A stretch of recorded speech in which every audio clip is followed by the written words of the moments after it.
dumating. Hindi na ako magbati kasi marami na lahat nagbati sa inyo lahat. Basta tayong masaya, nandito tayong lahat.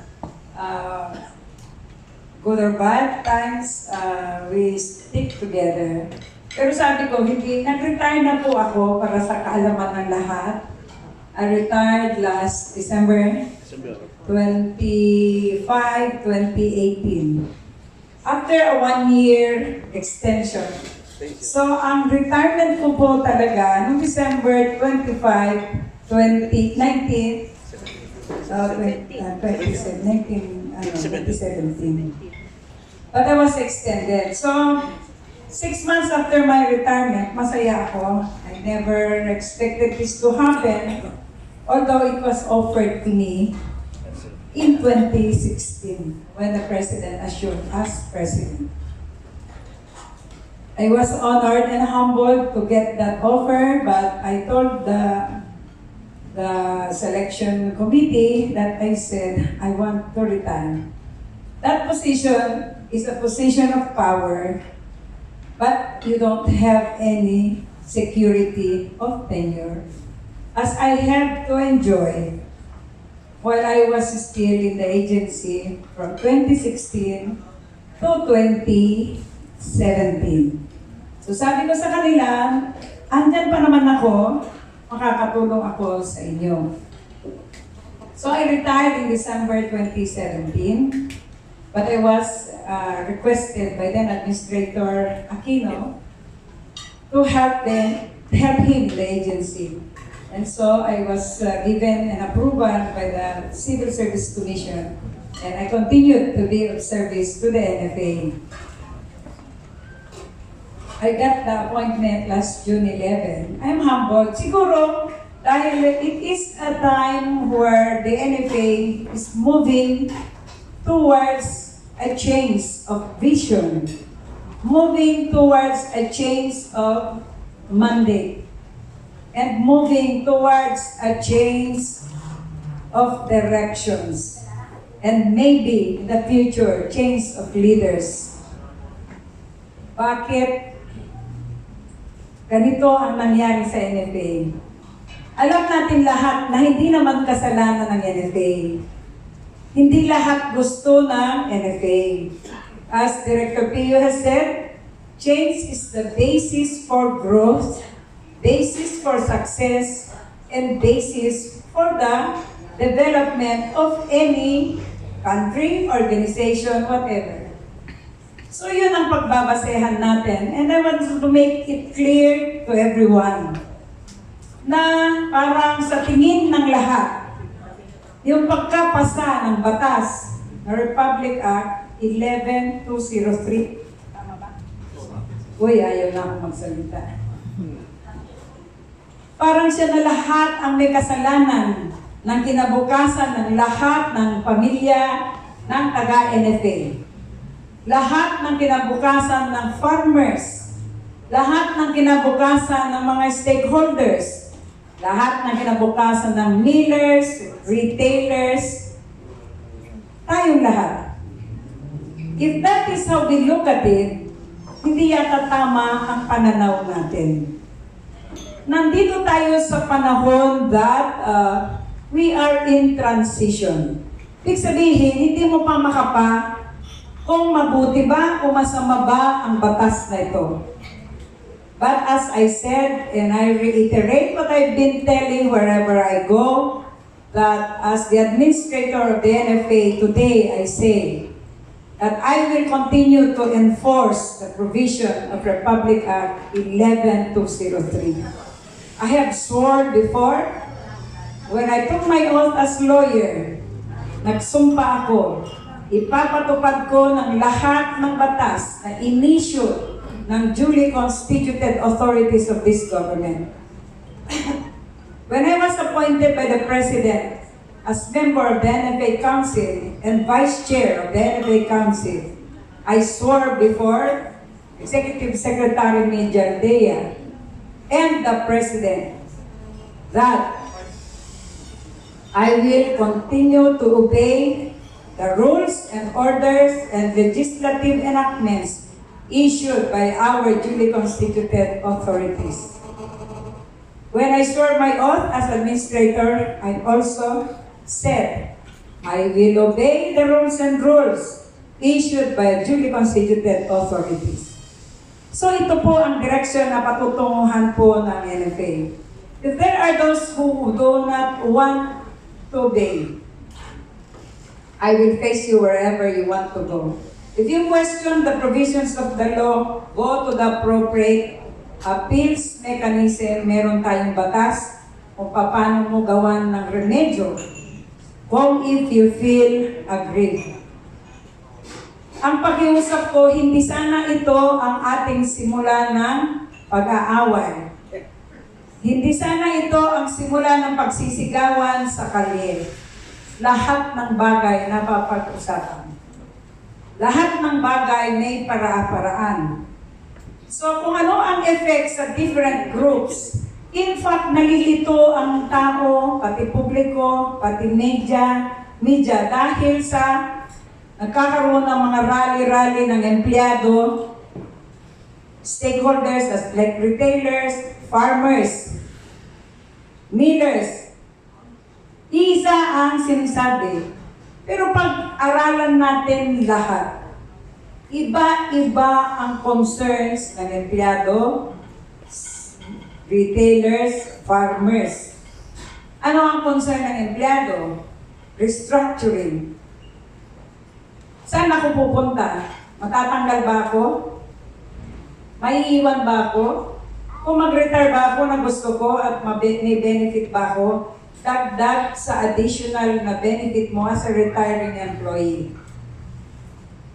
That structure of NFA, nandyan pa, inaaral pa ng GCG.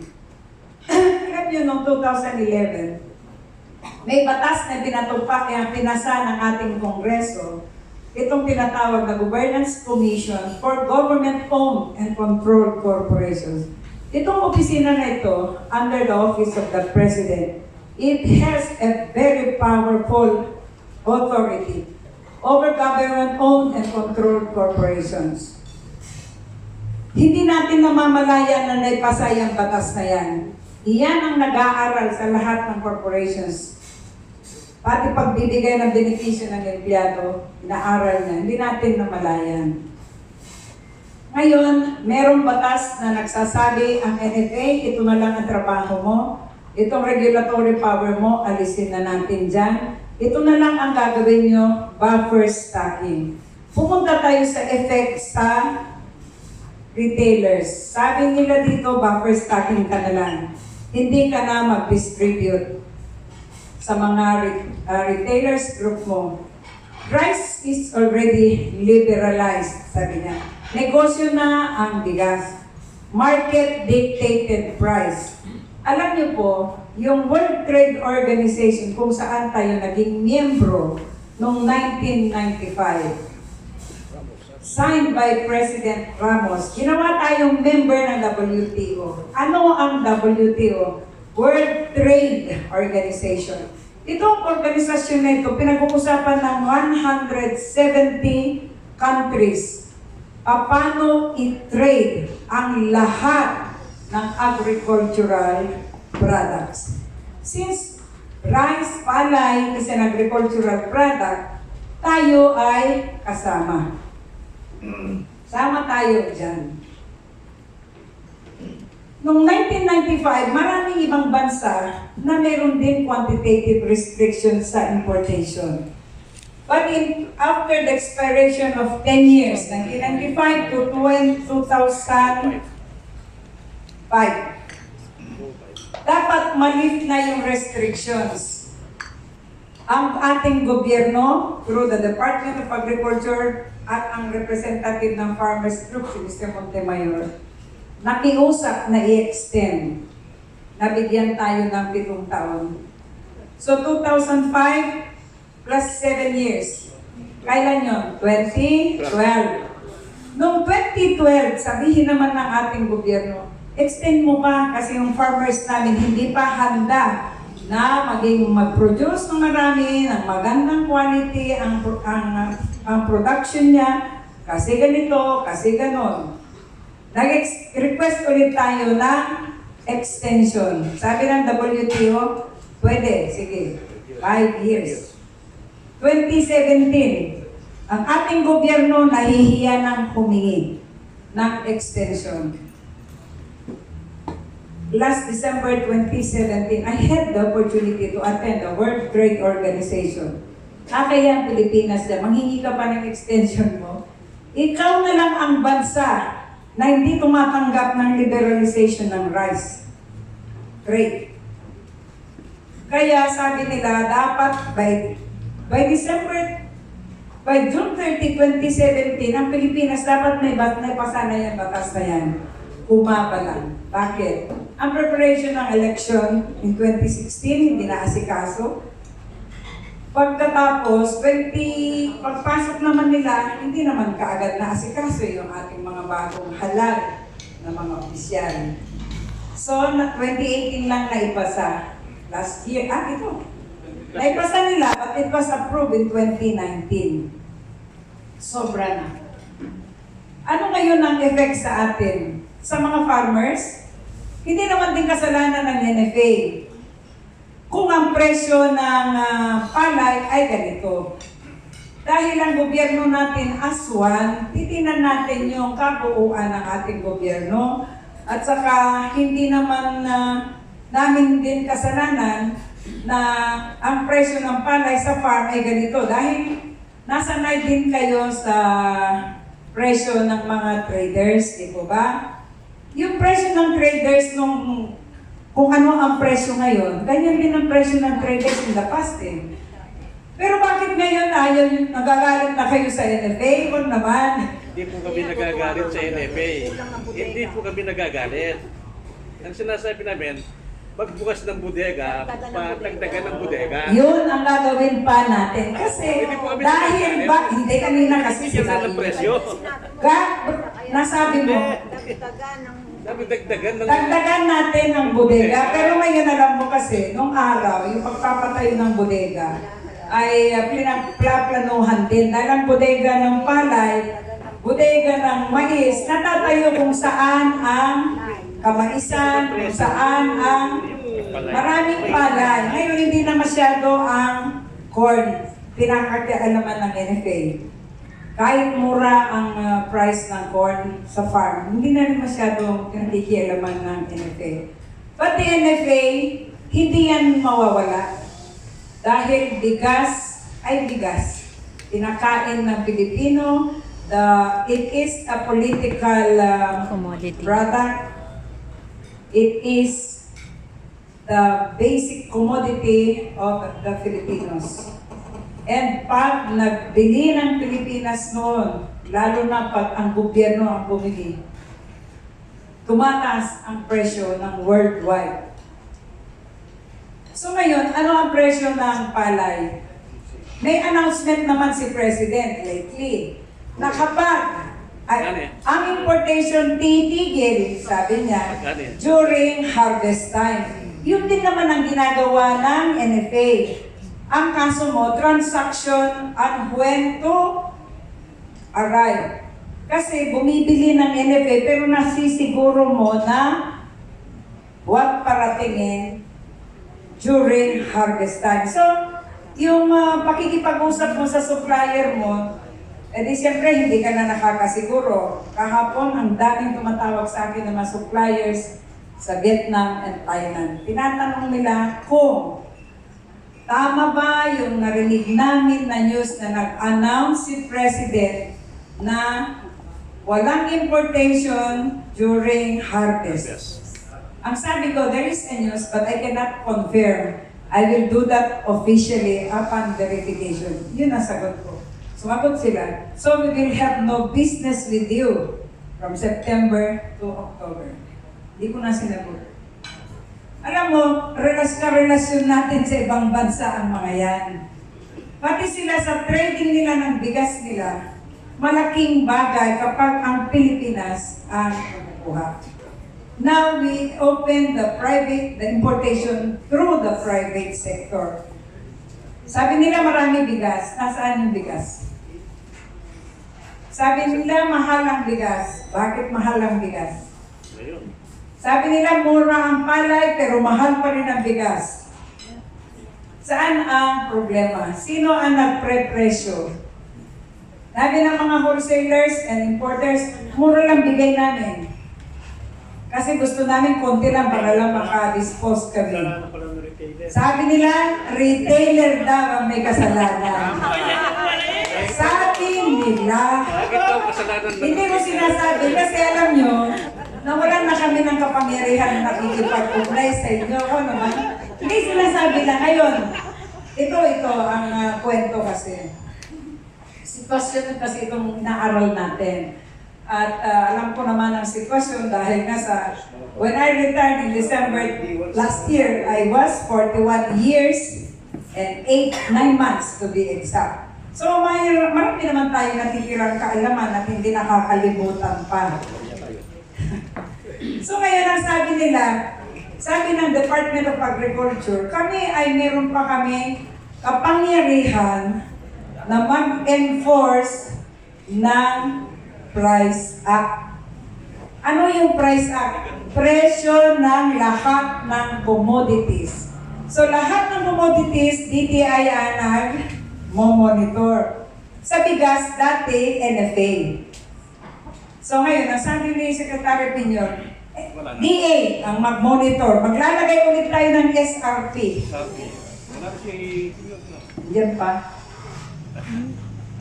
Sabi hanggang katapusan na lang daw bukas ng katapusan. Hintayin lang natin. But ako ang masasabi ko naman, we will continue to see how this law will affect all of us. Especially our stakeholders. Hindi natin kayo pababayaan. Sagutin kita, Mr. Farmer, yes. Kunyari ka, farmer ka. Sa mga retailer. Ha? Ma'am, sasagutin ko sa mga retailer. Mamaya. Video na ano lang sa Panahon ko ba ito eh? Panahon ko ba ito? Akin yung mic. Mamaya. Kung nasakta daw sa mga retailer. Hindi, kasi, oo, alam ko naman. Sa farmers, ang sabi ko sa mga farmers na minomonitor ng NFA, na alalayan ng NFA, may budget pa kayo hanggang end of the year. So, pag-aralan natin, kung ako, sabi ko, kahit hindi nyo ako in-endorse, nilo, kahit iba in-endorse nyo, sabi ko, para sa administrator ng NFA, okay lang, ang puso ko nandyan sa inyo. Ang sabi ko, ituloy natin ang pakikipag-ugnay with PIFA. Dahil may budget kayo until the end of the year. Ang dapat gagawin nyo, sabi ko sa inyo, ay magplano kayo, paano kayo makabahagi sa RCEP yung pera na para sa farmers. Saan kayo makabahagi? Kasi yung batas may distribution siya kung saan pupunta yung Pondo. yung pondo, yung 10 billion. 10 billion a year. Isipin nyo kung ano ang maganda para sa iyo. Dahil ang magmamanage kasi dyan ay Department of Agriculture. Ang inirereklamo ng mga farmers, bakit daw walang budget man lang para sa fertilizer? Kung titingnan natin, pwede naman. Dahil individual ang makikinabang kapag fertilizer, di ba? At least maliit lang ang farm niya, makakakuha siya. So yun ang sinasabi ni Secretary Pinyo na pwedeng i-review yung batas. Pero dahil sa inuunahan naman niya ng press release, di may sagot ko yun si Secretary of Finance na hindi pa panahon para i-review. Siyempre kung may galaw ka, gumawa ka ng, huwag ka muna mag-iingay. Dapat gagawa ka ng plano, gagawa ka ng basehan mo, pag-aralan natin kung ano ang dapat na gagawin. So yun ang sinasabi. Sa mga millers, kami naman ay continue to be with you kasi kayo naman mga makina namin. Hindi naman na working lahat. And you continue to be with you dahil kayo po yung nakakatulong sa amin para maging bigas yung palay. Sa ating mga partners, ng mga logistics we still need your logistical support. Maaaring naapektuhan lang, bumaba lang, but Pilipinas ay isla-isla tayo. And we still move our rice and stocks. Binili mo na palay, gigilingin mo, bibiyahin mo. Dahil Metro Manila ay isang syudad, mga syudad na walang procurement, magiging bigas. Ano ngayon ang may tutulong natin sa mga retailers na nandyan? Pwede naman kayong magbenta na kahit lang naman NFA rice. So, mayroon in-identify ang ating NEDA na 40 cities and provinces na pwedeng bentahan ng NFA. And of course, we will be using our distributors na nandiyan dyan. Pero hindi pa tayo tumigil dyan. Dahil sa ngayon, meron pa naman tayong bigas na pinipilit na itulak. Ano ang result? Bakit marami kaming bigas sa bodega? Ang sabi nila, maraming bigas. So, marami kaming bigas. Bakit hindi mabili? Mura. Ha? Marami dumarating na mura. O kaya nga, ngayon, binibigyan naman natin ng mga retailers ng bigas. Pag maubos na yung bigas namin, iba na naman ang usapan. And that is the start of the change. That is the start of the different Monday. And it will be also a different start of our relationship. So yun ang mangyayari. Dahil napunta lang ako dito, siguro dahil sa matagal na ako sa ahensya, meron naman tayong kunting kaalaman pa sa naiwan na trabaho at sa kayong tinanggal. Siguro I believe that that was the reason why I was put there. And siguro naman sa matagal kong pagsisilbi sa NFA ay na-consider naman yun.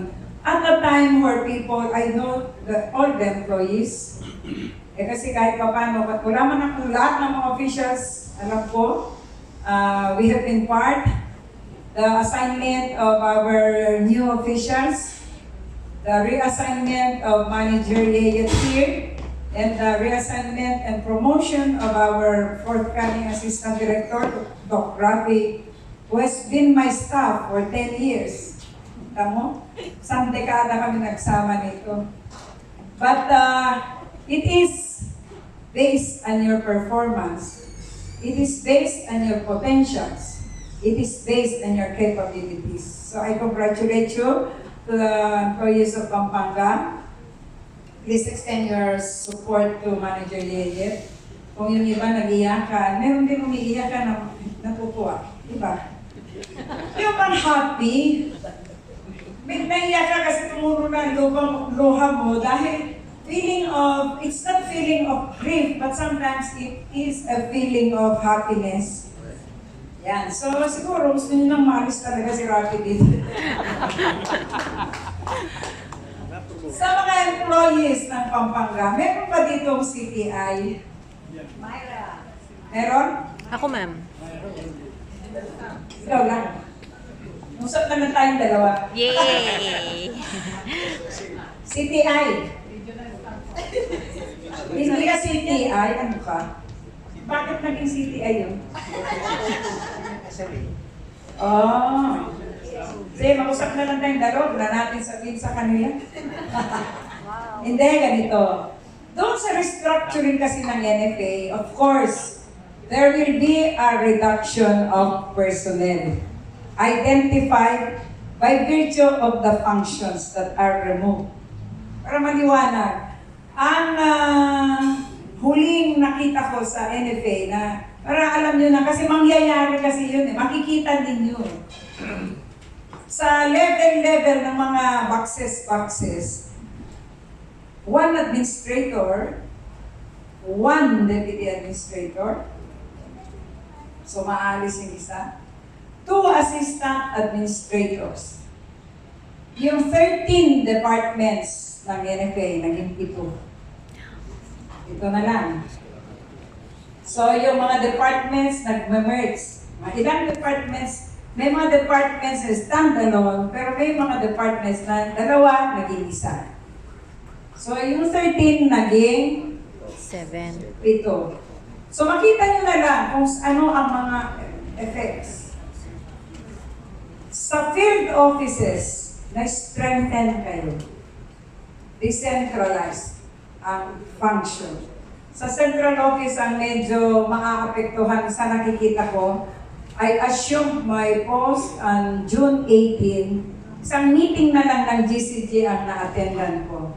Yun yung June 25. June 25. Sino ang president ng union dito? Alam niyo lahat ang nangyayari. Because you are represented, one from Luzon, one from Visayas, and one from Mindanao. Inabutan ko lang sila eh. Yan na yung sitwasyon. So ano, ang mangyayari, sabi nila, mayroon naman package yung mga maapektuhan. Luma o hindi. Bago o hindi. Bata o hindi. So because of this, I declared when I assumed my post, the suspension of promotions.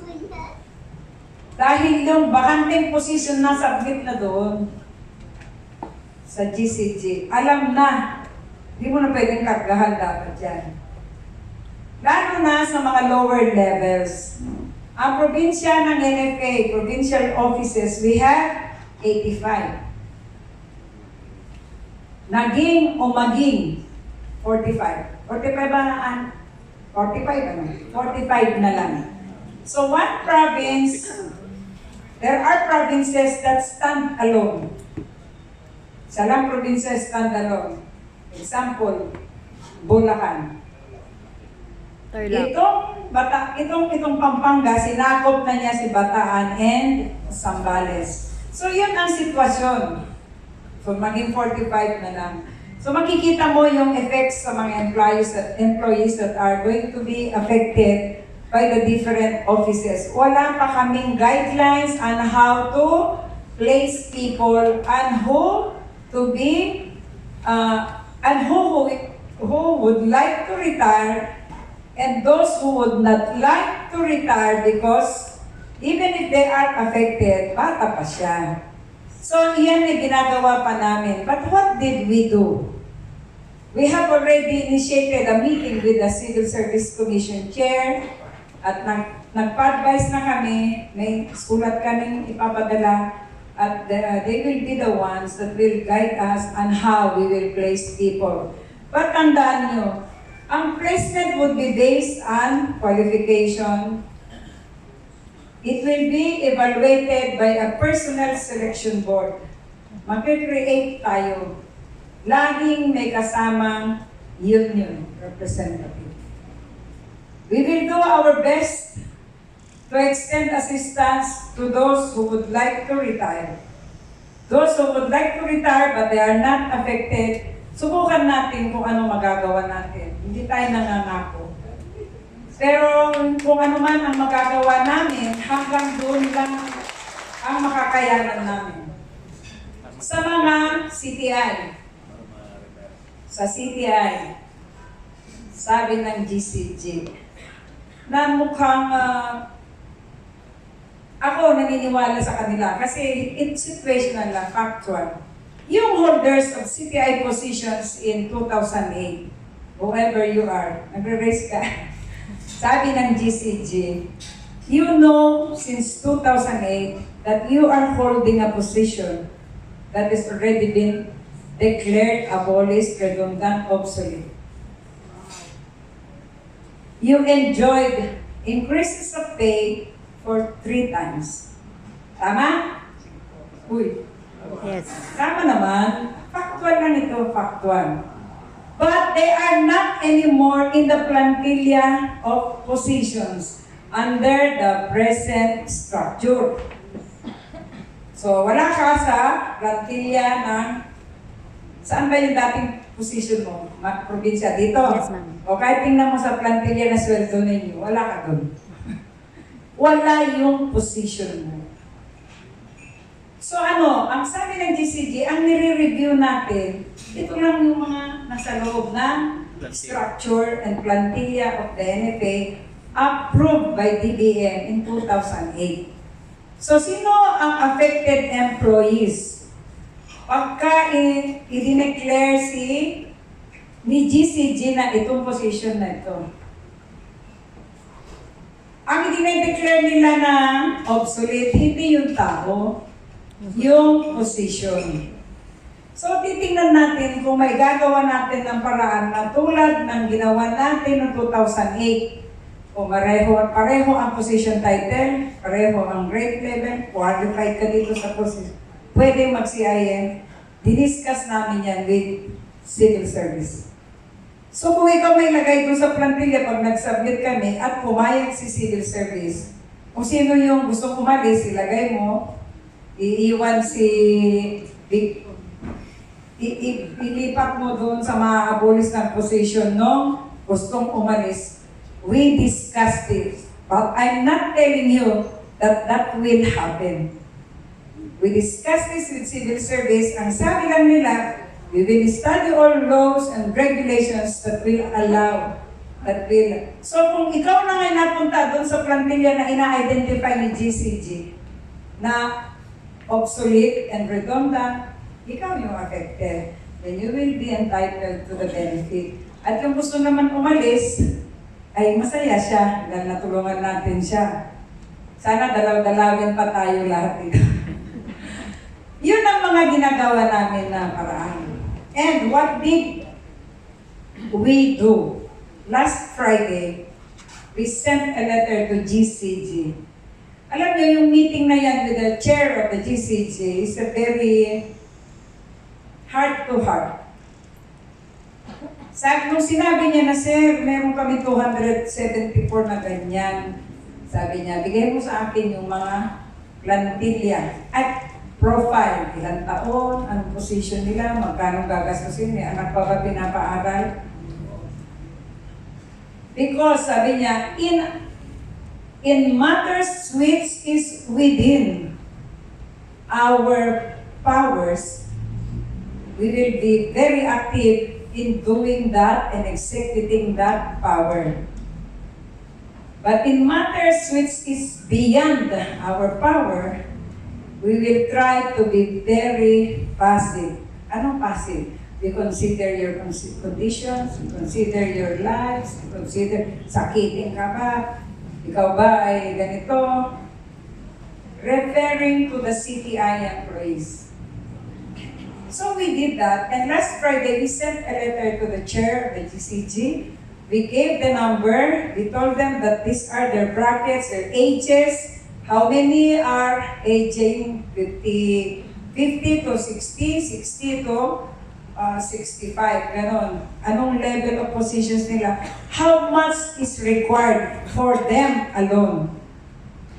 Sa SIP, Separation Incentive Package, if we are to give them the same amount under the IRR.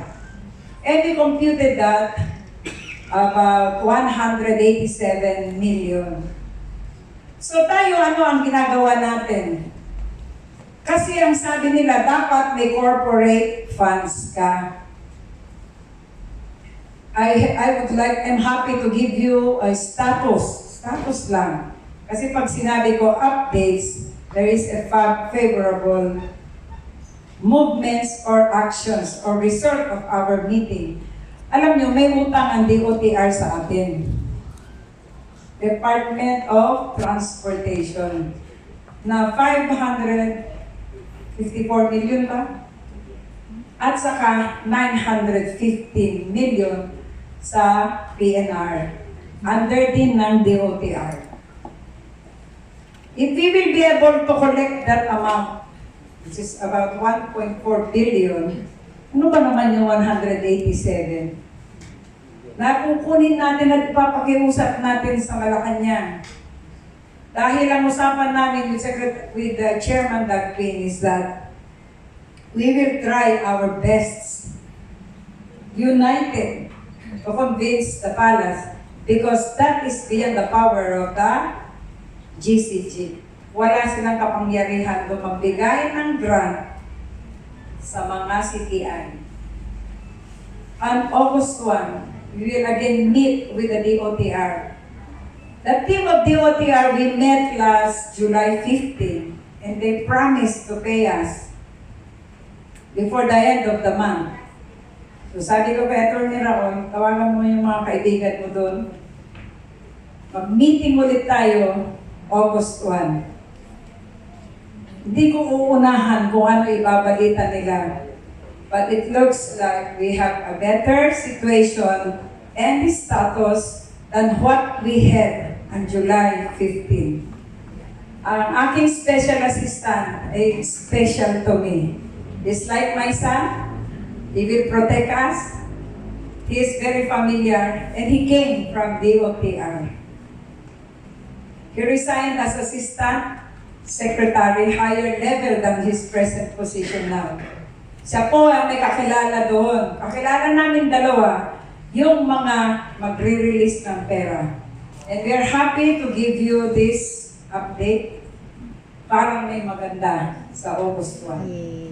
Kung makolekta natin yun, meron na kaagad tayo, 500 million plus. Ang status ng PNR, bakit may utang sila sa atin? Portion of our Valenzuela property doon sa ACA. Alam na alam niyo yan, nagbenta natin yung portion. Valued at 915 million na divestment committee performance. I was then the assistant deputy administrator. Ako naman ngayon na mangungulekta. So ang status naman doon, sabi nila, yun na lang pangalan ng disbursing officer ang kailangan ko. Pag makuha ko yung pangalan ng disbursing officer bukas, i-release ko na yung 915 million sa PNR. But they promised to pay both claims within my first 100 days. Kaya nakikiusap ako sa kanila na hindi ako, dangal ko o pangalan ko o ano ang performance natin, united, being appointees of the President. And they assured us. So with that collections, if we will get that, we have more than enough to pay for the value of our retiring employees. So sana huwag tayo yung malungkot. Kung may mga mamakante at meron pang natitira pa after placement of our employees na hindi pa gustong umalis, mga anak nyo are welcome. They will be looking better than you. Ganun talaga, di ba? May development naman, may improvement. Let us not look at what happened in the negative side. Lagi nating tingnan yung magandang bukas. Yung magandang samahan. Mas malalim pa sa dati. Malalim naman ang mga samahan natin. Si Jess lang, tagal namin magkasama. I've been with Extension for 10 years, like Dr. Rafi. Sila ho yung makasakasa namin sa pag-aaral ng mga kailangan ng mga farmers. Hindi namin sila pinabayaan. Pero sa dulo, pinabayaan nila ako. Joke lang. Despite naman nawala, nakuha naman natin yung position. Siguro the Lord has put me there to help. Because I know these people who will be affected. I know these people who wants to get out. And I know I still can help. Makakatulong pa ako kahit na sandali lang na panahon ay tayo ay mahal natin ang NFA. Ang NFA maraming assets. We continue to identify non-performing. We continue to convert them into cash para meron tayong pera. Yung pamimili ng palay, 6 billion na gastos na sa NFA. Inabunuhan ng NFA. Sabi ko, manghingi ba tayo ng increase ng pambili? Hindi pa nga naubos eh. Ang pag-iisip naman kasi ng mga financial committees diyan sa Kongreso, manghihingi ka, di mo nga naubos eh.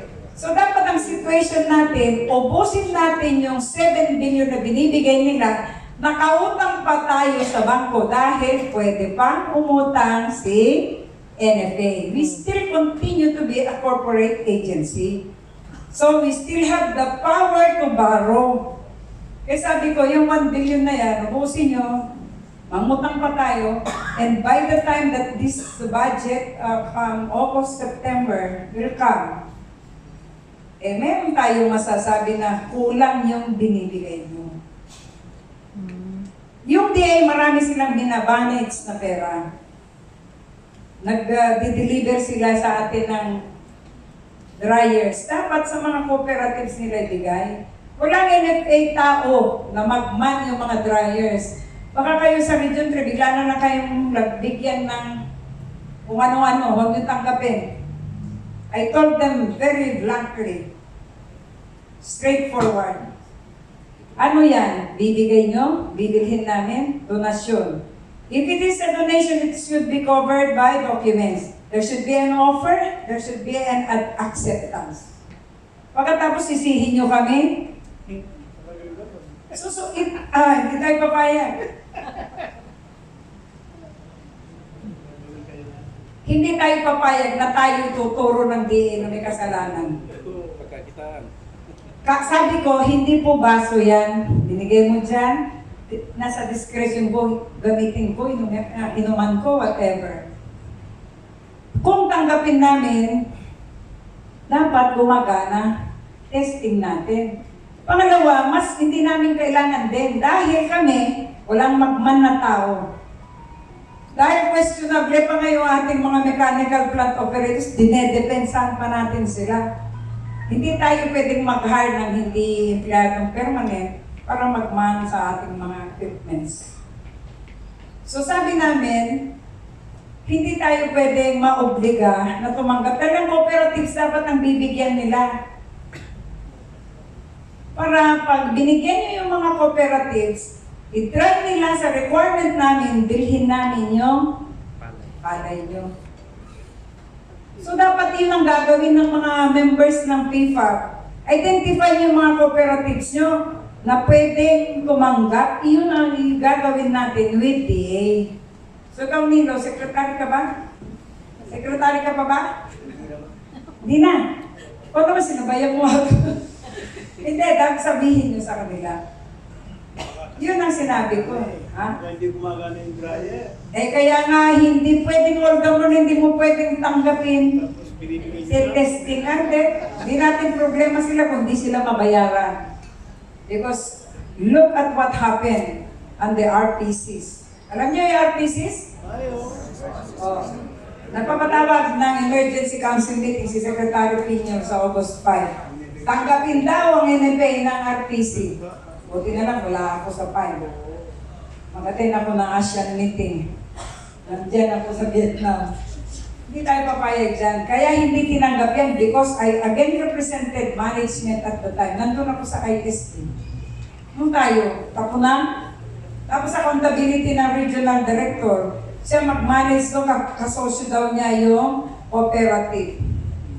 Magpatayo sila ng RPC. Yung RPC po, ang tawag nila doon, Rice Processing Center. May warehouse, may rice mill, may dryer. Kuryente ang magpapatakbo. Papatayo nila doon sa lugar na wala namang kuryente. Ay, sino ngayon ang magpagawa ng linya ng kuryente? Hindi rin nila ginawa. And apparently, those were funded by the PDAF. So sabi ko, kung yung PDAF niya kung pinanggalingan niya, dami kayo. Dahil sa decision, sabi nila, in good faith daw, yung implementor ang may sala o hindi tinanggap ng NFA. Yan ang gustong i-subject ng Special Counsel ni Secretary Pinos 5. Let us use our coconuts.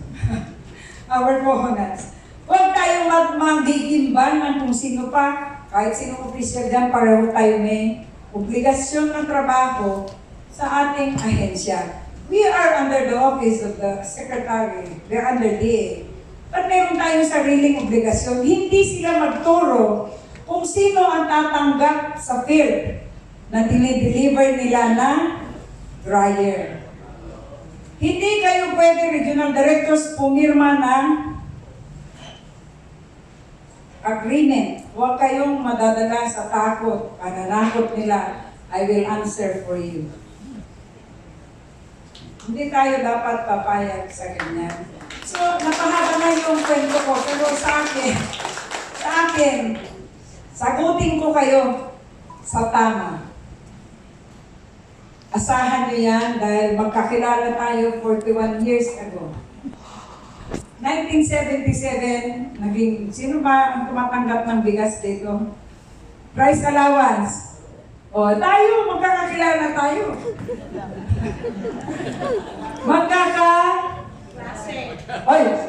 Klase. Babata. Edaran. Hindi, ako pa rin ang pinakamatanda dito sa mga empleyado. So anyway, if you have further questions, we will give you update. Hindi lang tayo yung siyang hakbang mo lang may nagawa ka. Padala ka na naman ng telegrama. Hindi tayo ganun magtrabaho. Tahimik lang tayo, pero alam mo, silent water runs deep. Yes. Di ba? Yes. Hindi isang gawa lang, meron ka lang nagawa, hindi ka pa sigurado kung mapapagbigyan ka, announce. Hindi tayo ganun. But we will do some appropriate reforms and announcements. Bigyan nyo kami hanggang August 1. Meron tayong maganda. I'm very positive. I have faith in those. They are our friends and they will help us. So yun lang, maraming salamat sa ating lahat. Parang mahabang salita ko.